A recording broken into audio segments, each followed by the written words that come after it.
Hello. As Chair of the Committee on the Rights of Persons with Disabilities, I welcome the report by the Special Rapporteur of the thematic study on the rights of persons with disabilities in armed conflict. The report assesses the protection of persons with disabilities in the context of armed conflict and examines the current application of specific obligations contained within Article 11 of the Convention. It effectively draws together components of the CRPD with the United Nations Disability Inclusion Strategy. The report focuses on the provision of Article 11, situations of risk and humanitarian emergencies, and the obligations on states to take into account the protection and promotion of the human rights of persons with disabilities in all policies and programs. This provides a framework to guide state obligations as well as the complementary action and roles of the United Nations in areas of armed conflict.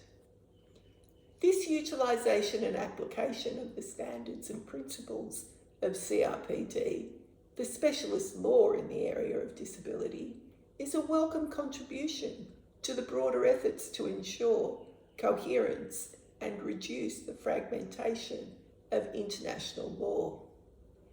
This reinforces the universality of international human rights law and ensures that there is consistent application of CRPD standards and principles for all people with disability in all situations.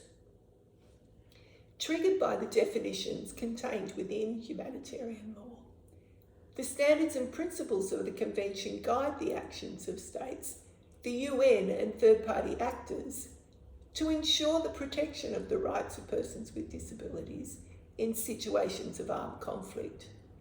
Fundamental to this is the universal recognition of the human agency of persons with disabilities to be actively involved in all processes affecting them.